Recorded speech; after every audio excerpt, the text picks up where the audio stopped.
আসসালামু আলাইকুম রহমতুল্লাহি ওবারাকাতু। আব্দুর রহিম নামক আইডি থেকে ভাই প্রশ্ন করেছেন যে একজন মহিলা মাহারাম পুরুষ ছাড়া কত দূর সফর করতে পারবে। ওয়ালাইকুম আসসালাম রহমতুল্লাহি ওবারাকাতু। হ্যাঁ ভাই, আপনার প্রশ্নের সমাধান হচ্ছে যে সফর কমপক্ষে ৭৮ কিলোমিটারের চেয়ে কম হলে মহিলাগণ পর্দার সাথে একা একা সফর করতে পারবে। ৭৮ কিলোমিটারের চেয়ে বেশি হলে স্বামী বা মাহারাম ছাড়া কারো সাথে বা একা সফর করা জায়েজ নয়।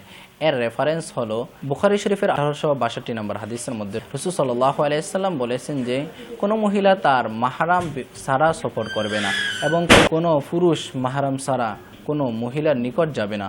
অতঃপর এক ব্যক্তি বলেন, হে আল্লাহর রাসূল, আমি অমুক সৈন্য দলের সাথে জিহাদ করতে চাই আর আমার স্ত্রী হজে যেতে চায়। তখন নবী করিম সাল্লাল্লাহু আলাইহি ওয়াসাল্লাম বললেন যে উখরুজ মাআহা, তুমি তোমার স্ত্রীর সাথে হজে যাও।